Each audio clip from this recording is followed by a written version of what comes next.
The rain hammered against the windows of the Hartford mansion as 17-year-old Michael stood in the grand foyer, his single suitcase at his feet. His stepmother Victoria loomed over him, her perfectly manicured finger pointing toward the heavy oak door. "Get out," she hissed, her voice dripping with venom. "This house belongs to me now, and I won't have you here a moment longer." Michael's hands trembled as he looked around the home where he'd grown up, where his father had raised him, where every corner held a memory of the man who had died just 3 months ago. "My father built this house," Michael said, his voice breaking. "He wouldn't want this." Victoria's crimson lips curved into a cruel smile. "Your father is dead, boy. And he left everything to me. His wife. You have no claim here, no rights, nothing. You're nobody." She stepped closer, and Michael could smell her expensive perfume mixed with something darker, something that made his stomach turn. "I've already had the locks changed. Your belongings, what little I deemed worth keeping, are in that bag. The rest has been disposed of." Michael felt tears burning his eyes, but he refused to let them fall in front of her. "Where am I supposed to go?" Victoria shrugged, examining her nails with exaggerated disinterest. "That's not my concern. Perhaps you should have been nicer to me these past 2 years. Perhaps you should have accepted me as your new mother instead of treating me like an intruder." She leaned in close, her breath hot against his ear. "But you didn't, and now you'll learn what happens to ungrateful children." With a strength that surprised him, she grabbed his arm and pulled him toward the door, throwing it open to reveal the storm raging outside. "Wait," Michael pleaded, reaching for the family photo on the entry table, the last picture of him and his father together. Victoria snatched it first, her fingers closing around the frame. "This stays here. Everything stays here. You leave with nothing but what I allow." She shoved him toward the threshold, and Michael stumbled, his suitcase falling open, clothes spilling onto the wet marble. As he scrambled to gather his belongings, Victoria stood in the doorway, arms crossed, watching with satisfaction. "Oh, and Michael," she called out as he finally stood, soaked and shaking, "don't even think about coming back or contacting anyone from your father's firm. I've already told everyone that you've been unstable since his death, prone to lying and wild accusations. Nobody will believe a word you say." The door slammed shut with a thunderous bang, and Michael heard the deadbolt slide into place. He stood there in the pouring rain, 17 years old and utterly alone, staring at the only home he'd ever known, now barred to him forever. But what Victoria didn't know, what she couldn't have known, was that Michael's father had been a careful man, a man who had seen through her facade long before his death.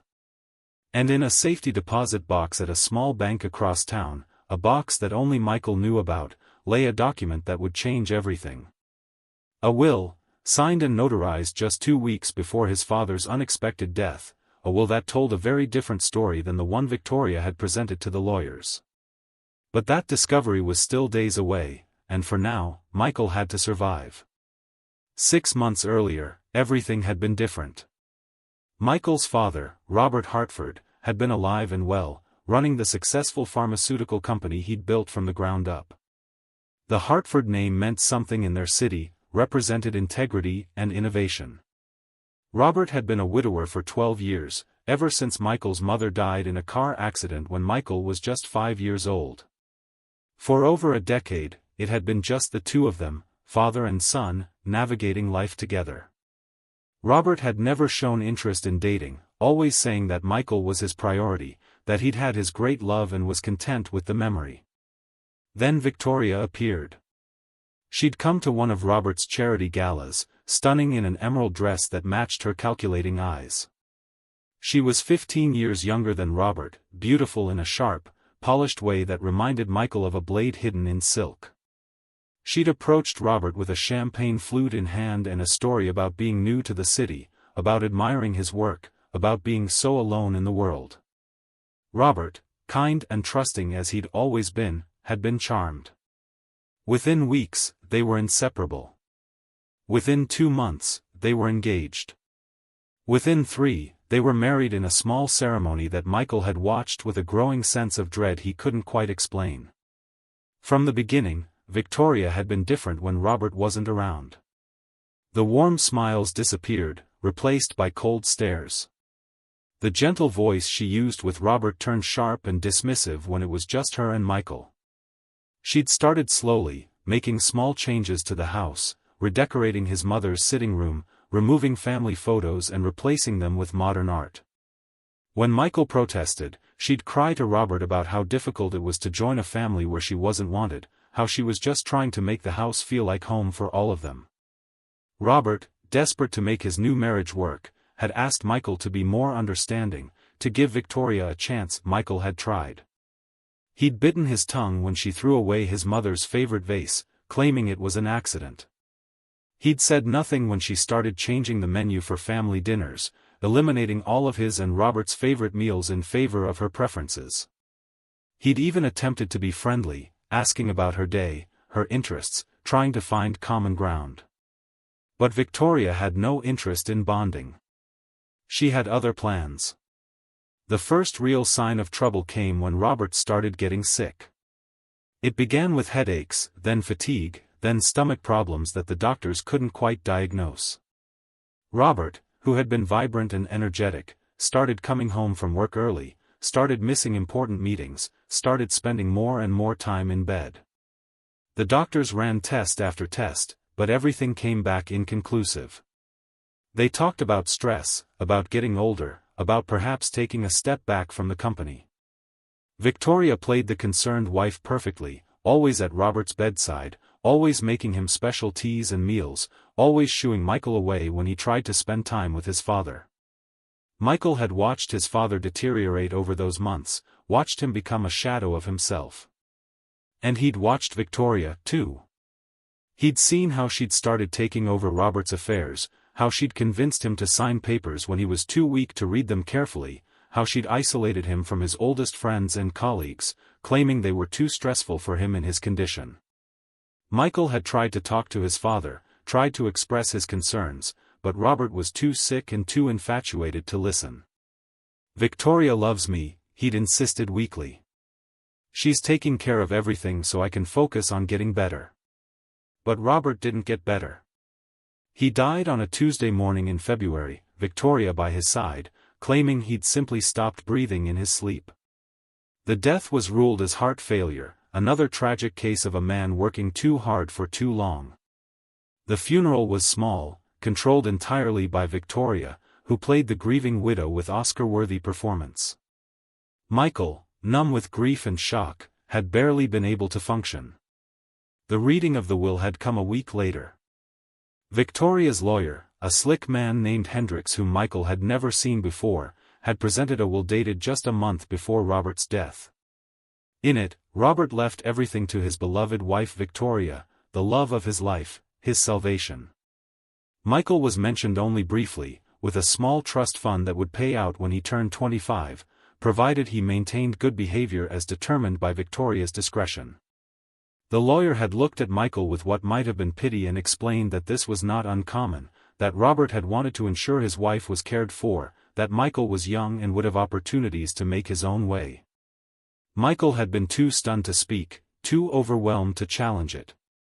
His father's oldest friend and business partner, Thomas Chen, had been at the reading, and Michael had seen the confusion on his face, the way Thomas had started to object before Hendricks cut him off with legal jargon and firm dismissals. After the reading, Thomas had pulled Michael aside and told him something was wrong, that this wasn't like Robert, that Robert had always talked about leaving the company to Michael, about setting him up to continue the Hartford legacy. But without proof, without another will, there was nothing they could do. For 2 months, Michael had lived in the house with Victoria, and those had been the worst months of his life. She'd dropped any pretense of civility. She'd treated him like a servant, ordering him around, criticizing everything he did, making him feel unwelcome in his own home. She'd started bringing men around, not even bothering to hide her affairs now that Robert was gone. She'd thrown parties that lasted until dawn, filled with people who looked at Michael with contempt or pity. She'd sold off Robert's belongings, his clothes, his books, his personal items, keeping only what had value. When Michael had begged her to at least let him keep some of his father's things, she'd laughed and told him he should be grateful she was letting him stay at all. The final straw had come when Michael turned 18. He'd hoped that maybe reaching legal adulthood would change things, would give him some standing. Instead, Victoria had seen it as her opportunity. The very next day, she'd had her locks changed and thrown him out, claiming that she was under no legal obligation to house an adult who wasn't her biological child. She'd made sure to do it when he was at school, so all his belongings had been packed or disposed of before he even knew what was happening. And now here he was, standing in the rain with nowhere to go, nothing but a suitcase of clothes and $300 in his wallet that he'd saved from his part-time job at the library. He started walking, not knowing where he was going, just knowing he needed to get away from that house, from Victoria, from everything. His phone buzzed in his pocket, and he pulled it out to see a text from his best friend Jason, asking if he wanted to grab food after school. Michael stared at the message, realizing that he'd lost track of time, that school had ended hours ago, that he'd been so focused on the confrontation with Victoria that he hadn't even thought about anything else. He called Jason, his fingers numb from the cold and rain. Jason answered on the second ring, his voice cheerful until he heard Michael's shaking voice. "Man, where are you? You sound terrible." Michael told him everything, the words tumbling out in a rush, about Victoria throwing him out, about having nowhere to go, about being completely lost. Jason didn't hesitate. "Come to my house. My parents will help. Just come here right now." Michael made his way to Jason's house, a modest split level in a neighborhood far different from the gated community where the Hartford mansion stood. Jason's parents, Maria and David, opened their door and their home without question. Maria, a nurse with kind eyes and strong hands, immediately got Michael out of his wet clothes and into something warm. David, a high school teacher who'd known Michael since he and Jason had become friends in 6th grade, made hot soup and listened to the entire story without interrupting. When Michael finished, Maria and David exchanged a long look. "You'll stay here," Maria said firmly. "As long as you need." Michael felt tears streaming down his face, the first he'd allowed himself since his father's death. "I can't impose on you like that. I don't have any way to pay you back." David shook his head. "Your father was a good man. I met him a few times at school events, and he always treated everyone with respect, didn't matter who they were. We won't let his son sleep on the street. Besides, Jason needs someone to keep him in line, might as well be you." That night, lying on an air mattress in Jason's room, Michael stared at the ceiling and thought about his father. He thought about the man Robert had been, about his integrity, his careful nature, his love for Michael. And the more he thought about it, the more something nagged at him. His father had been a planner, had always thought 3 steps ahead in business and in life. Was it really possible that he'd changed his will so drastically, that he'd leave Michael nearly destitute while giving everything to a woman he'd known less than a year? It didn't fit. None of it fit. Michael remembered something then, a conversation from years ago, before Victoria, before everything went wrong. Robert had been teaching Michael about financial responsibility, about the importance of having backup plans. "I keep important documents in several places," Robert had told him. "The primary copies with my lawyer, but backup copies in a safety deposit box. You never know when you might need a redundant system." He'd even told Michael the name of the bank, a small local institution that Robert preferred over the big corporate chains. "First Community Bank," Robert had said. "They know me there, and they're not going to sell your information or play games with your money." Michael sat up suddenly, his heart racing. What if there was another will in that safety deposit box? What if his father had made arrangements that Victoria didn't know about? But even if there was, Michael had no way to access it. He wasn't on the box, didn't have a key, had no authority to demand anything from the bank. He felt hope and despair warring in his chest. He was so close to potentially finding answers, but so far from being able to do anything about it. The next morning, Michael explained his theory to Jason's parents over breakfast. David listened carefully, then nodded slowly. "It's worth investigating, but you need to be smart about this. If Victoria finds out you're poking around, she could make things even harder for you." He paused, stirring his coffee. "But I think I know someone who can help. Thomas Chen, your father's business partner. He's been my neighbor for years, lives 2 streets over. I've seen the way he's been since your father died, like he lost a brother. If anyone would want to help you, it's him." That afternoon, Michael found himself sitting in Thomas Chen's home office, a room lined with books and filled with the smell of old leather and pipe tobacco. Thomas, a man in his 60s with silver hair and sharp, intelligent eyes, listened to Michael's story with increasing anger. "I knew it," Thomas said, slamming his hand on the desk. "I knew something was wrong with that will. Your father and I built that company together over 30 years. He talked about you constantly, about how proud he was, about how he was grooming you to take over someday. Then suddenly, a month before he dies, he completely changes everything? It never made sense."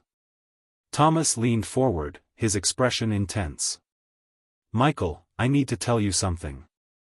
In the weeks before your father died, he called me several times, late at night, when Victoria was supposedly asleep.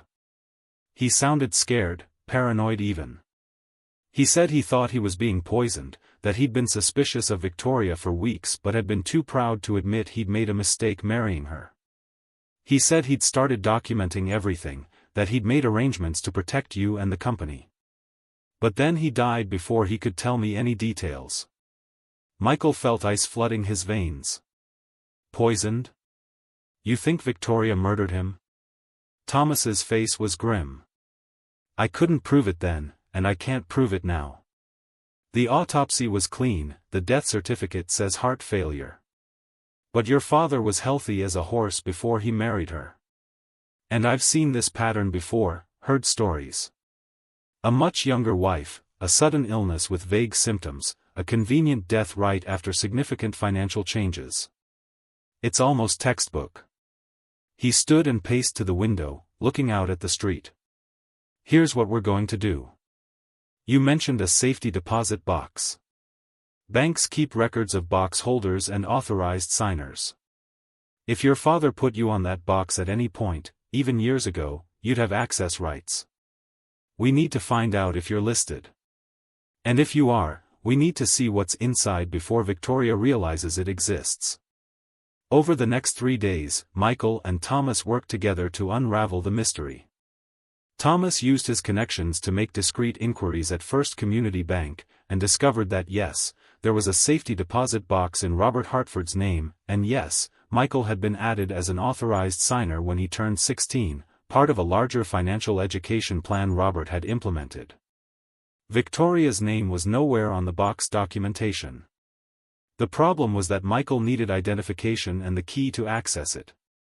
His ID he had, but the key was presumably somewhere in the Hartford mansion, and there was no way Victoria would let him search for it. Thomas, however, had a solution. Banks can drill open boxes when keys are lost, but they need proof of death and authorized signer identification. It costs money, but I'll cover it. Let's go tomorrow. On a gray Thursday morning, exactly 1 week after Victoria had thrown Michael out, he walked into First Community Bank with Thomas at his side. The manager, a woman named Patricia who had known Robert for years, looked shocked to see Michael. "Oh honey," she said, genuine sympathy in her voice. "I heard about your father. I'm so sorry. He was such a good man." She looked troubled as she glanced at Thomas. "And I've heard rumors about what's been happening at the house. That new wife of his." She said the word wife like it tasted bad. When Michael explained why they were there, Patricia didn't hesitate. "I'll waive the drilling fee," she said quietly. "Your father was always kind to me, helped my son get an internship at his company years ago. Changed his life. If there's something in that box that can help you, then we'll make sure you get it." She led them to the vault, and called for the locksmith the bank kept on retainer. 20 minutes later, the box lay open on the table in the private viewing room. Inside were several documents, a USB drive, and a sealed envelope with Michael's name written in Robert's distinctive handwriting. Michael's hands shook as he opened the envelope and began to read. The letter was dated 2 weeks before Robert's death, and every word was like a knife to Victoria's carefully constructed lies. "My dearest Michael," it began. "If you're reading this, then I am gone, and I fear my suspicions were correct. I believe my wife Victoria is slowly poisoning me. I know how insane this sounds, how paranoid I must seem, but I have been documenting everything, and the evidence is damning. I have been secretly seeing a doctor in the next county, someone Victoria doesn't know about, and he has found traces of antifreeze in my blood work, small amounts, not enough to kill quickly but enough to cause the symptoms I've been experiencing. He wanted me to go to the police immediately, but I needed more proof, needed to protect you first." Michael had to stop reading, his vision blurring with tears. Thomas put a steadying hand on his shoulder. "Keep going, son. We need to know everything." Michael continued. "I have made a new will, the real will, which is in this box. Everything goes to you, as it should. The will that Victoria has is a forgery. I signed what I thought were insurance papers when I was particularly ill, but I believe she had me sign a fraudulent will instead. I never actually read what I was signing that day, which was foolish of me, but I trusted her then. I don't anymore. I have hired a private investigator, and his findings are on the USB drive in this box. Victoria is not who she claims to be. Her real name is Victoria Brennan, and she has done this before, to at least 2 other wealthy men.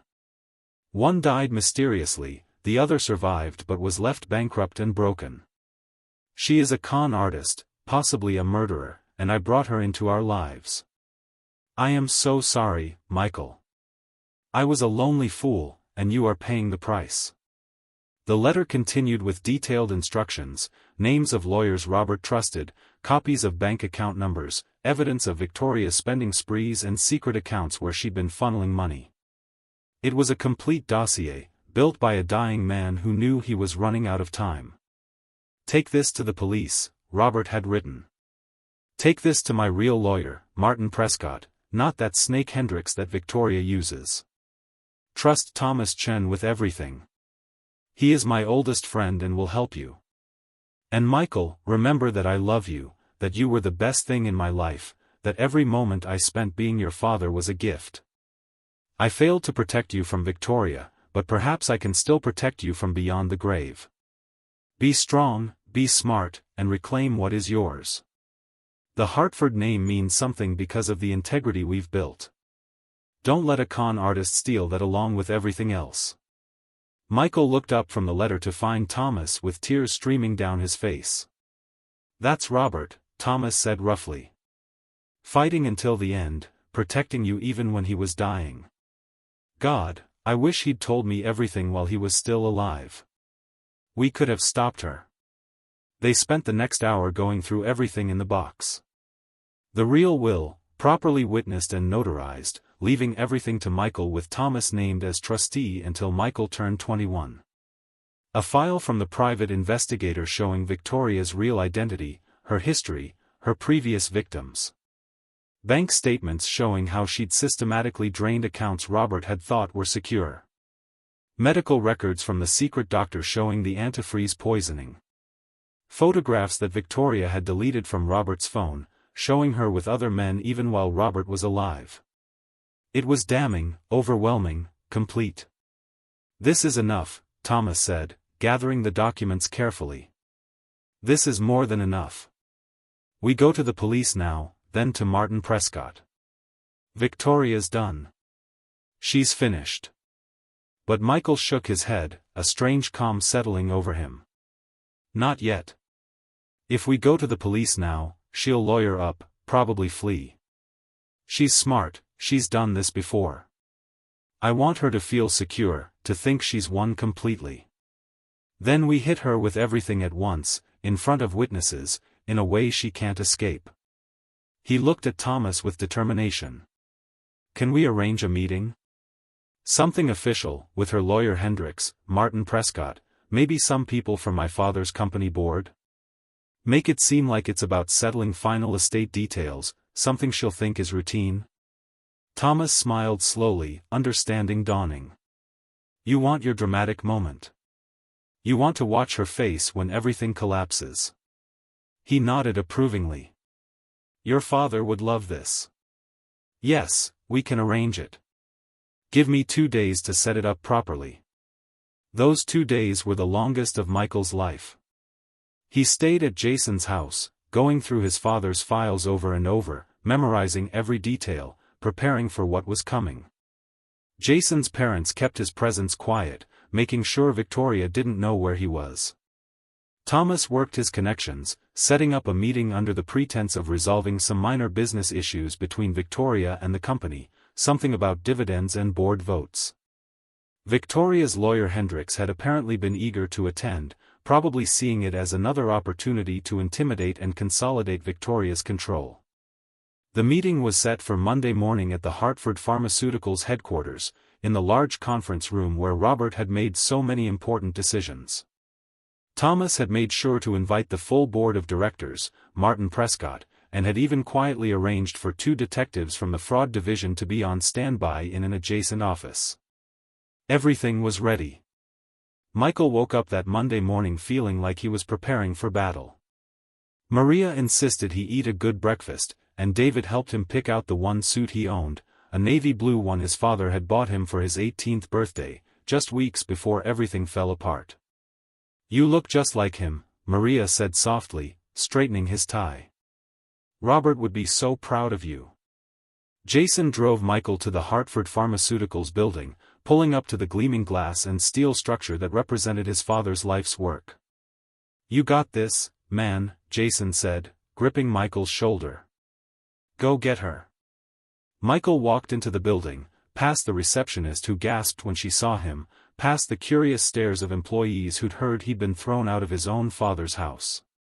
He took the elevator to the top floor, carrying a briefcase that Thomas had given him, filled with copies of every document they'd found. His original plan had been to make a dramatic entrance, but when he reached the conference room, he paused outside the door, taking a deep breath, steadying his nerves. Through the glass wall, he could see Victoria. She sat at the head of the conference table, in what had been his father's chair, looking confident and beautiful in a designer suit that probably cost more than Maria and David made in a month. Her lawyer Hendricks sat beside her, smugly reviewing papers. The board members filled the other seats, most looking uncomfortable, a few looking openly hostile toward Victoria. Martin Prescott, his father's real lawyer, sat at the far end, his face carefully neutral. Thomas caught Michael's eye through the glass and gave a small nod. It was time. Michael opened the door and walked in. The room fell silent. Victoria's head snapped up, her eyes widening in shock before narrowing in fury. What is he doing here? She demanded, standing abruptly. I didn't authorize his presence. He has no business at this meeting. Thomas stood as well, his voice calm but carrying authority. Michael Hartford is Robert's son and legal heir. He has every right to be at a meeting concerning his father's estate and company. Legal heir? Victoria laughed, the sound sharp and brittle. He's been cut out of the will. I have the documents right here. He's nobody, just a troubled teenager making accusations because he can't accept that his father moved on without him. Michael walked slowly to the table, setting his briefcase down with a deliberate thunk. Is that what you've been telling people? That I'm troubled? That I'm making things up? He opened the briefcase, pulling out the stack of documents. Because I have some documents of my own. Documents that tell a very different story. Hendricks stood, trying to regain control. This is highly irregular. Mrs. Hartford, we should leave. We don't have to subject ourselves to this ambush. Sit down, Martin Prescott said, his voice cutting through the room like a blade. Both of you. Because if you leave this room right now, you'll be meeting with police instead, and I guarantee that conversation will be much less pleasant. Victoria's face went pale. Police? What are you talking about? This is harassment. Michael pulled out the first document, sliding it across the table. This is my father's real will, dated 2 weeks before his death, properly witnessed and notarized. It leaves everything to me, with Thomas as trustee. The will you presented was a forgery. Hendricks grabbed the document, his eyes scanning it rapidly. Michael saw the moment he realized it was legitimate, saw the lawyer's confident smirk disappear. This would need to be validated. The will we have was signed under false pretenses, Michael interrupted. He pulled out another document. Here are my father's medical records from a doctor Victoria didn't know about. They show antifreeze poisoning, administered in small doses over several months. He looked directly at Victoria, whose face had gone from pale to sheet white. My father knew you were killing him. He documented everything. The room erupted. Board members stood, shouting questions. Hendricks was frantically reading through the documents Michael kept placing on the table. Victoria remained frozen, her mouth opening and closing soundlessly. Thomas used the moment of chaos to text the detectives waiting nearby. Michael raised his voice over the commotion. Her real name is Victoria Brennan. She's done this before, at least twice.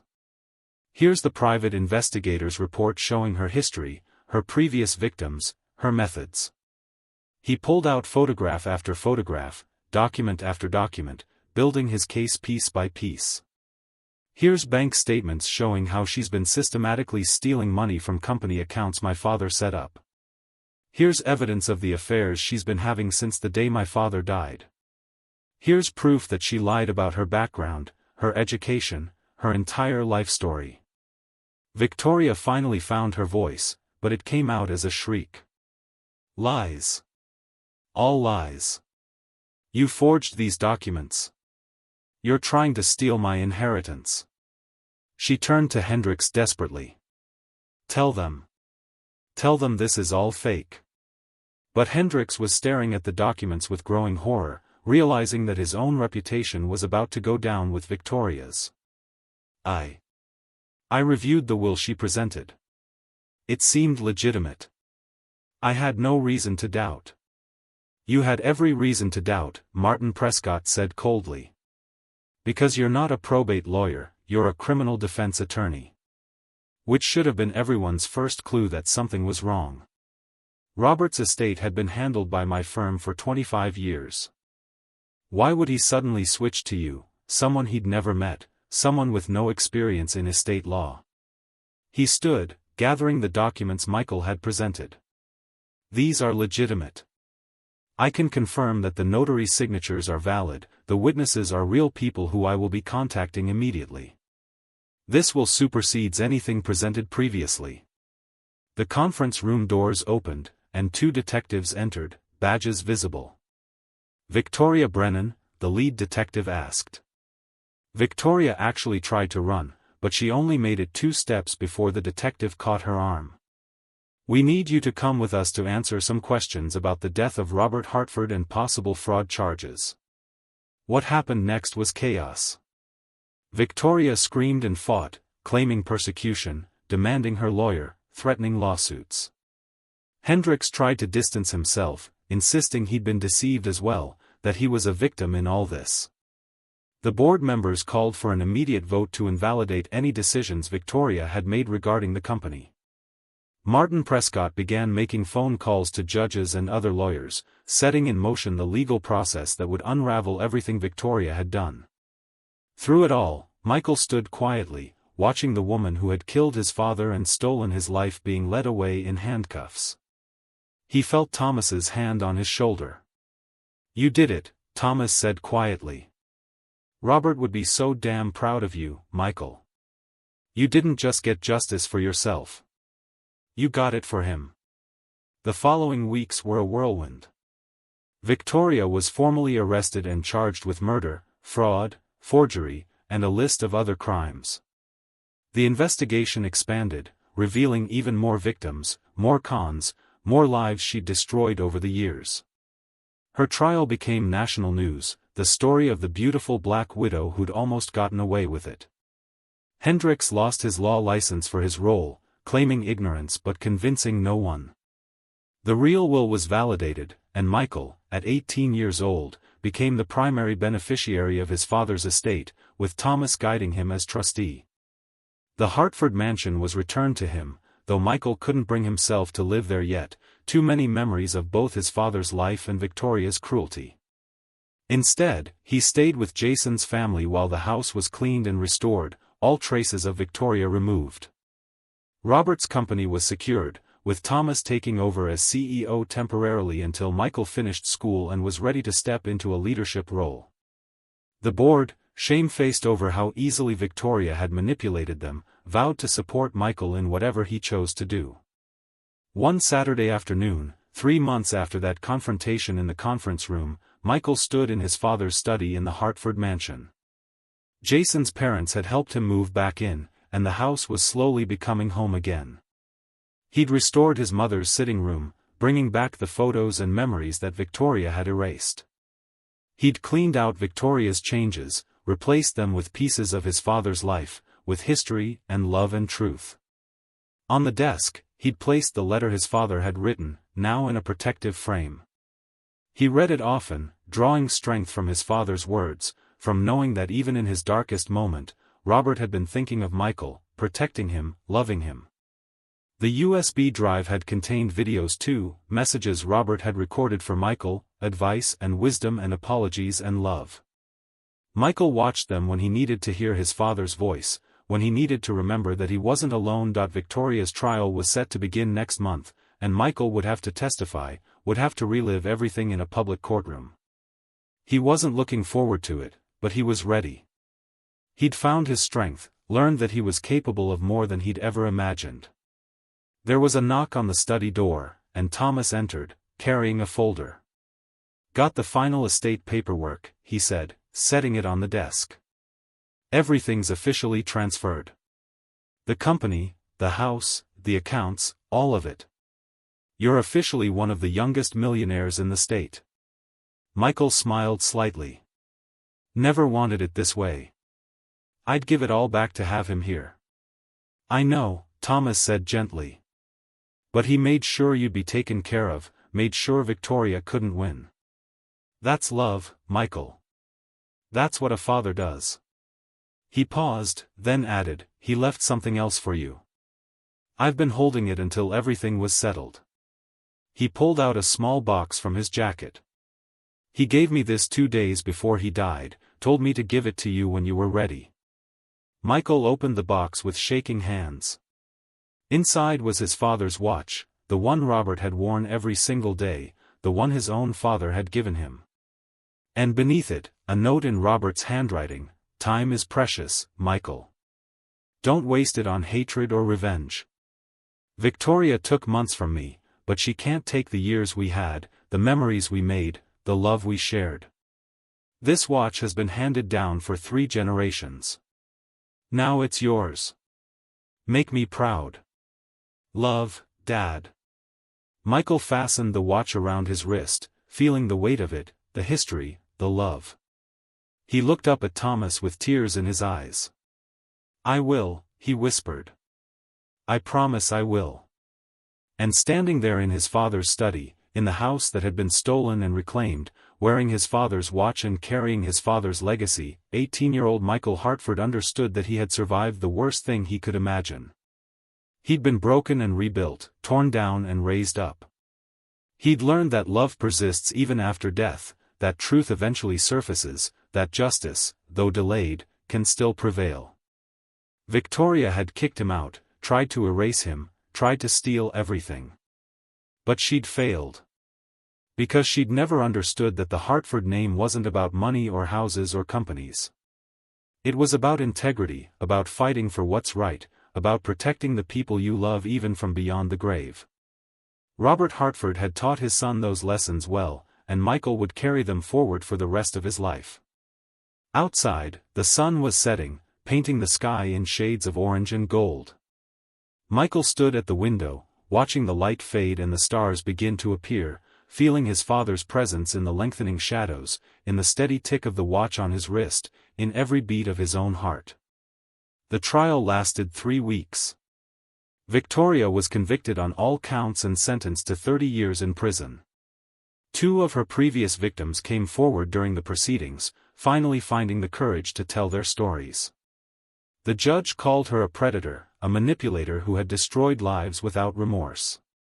As the bailiffs led her away, she'd looked back at Michael one final time, and he'd simply nodded, giving her nothing, not anger, not satisfaction, just acknowledgement that justice had been served. Michael graduated high school that spring with honors, delivering a speech at graduation about resilience and truth that had the entire auditorium in tears. He'd been accepted to several prestigious universities, but chose to defer for a year, wanting to learn the pharmaceutical business from the ground up, to understand the company his father had built before he tried to lead it. Jason's parents became like family, filling some of the void Robert's death had left. Michael made sure they never had to worry about money again, setting up college funds for Jason and his siblings, paying off their mortgage, though Maria and David protested that it was too much. "It's not enough," Michael had told them firmly. "You gave me a home when I had nothing. You gave me hope. There's no price on that." On what would have been his father's 55th birthday, Michael stood in the rain at Robert's grave, no longer the terrified boy who'd been thrown out into a storm, but a young man who'd found his strength in the darkest of times. He placed fresh flowers on the headstone and touched the cold marble gently. "I made you proud, Dad," he whispered. "She didn't win. She never could have, because you were always 3 steps ahead, even at the end. Thank you for protecting me. Thank you for everything." The watch on his wrist ticked steadily, marking time, marking moments, marking a future that Robert Hartford had fought to secure for his son. Michael turned from the grave and walked back to his car, where Thomas waited, ready to take him to Hartford Pharmaceuticals for another day of learning, building, growing. He'd been the boy who was kicked out with nothing, standing in the rain with nowhere to go. But he'd returned with the truth, with his father's secret will that revealed everything, with proof that love and justice could triumph over evil. And now, with his father's legacy restored and his future bright before him, Michael Hartford was finally, truly home.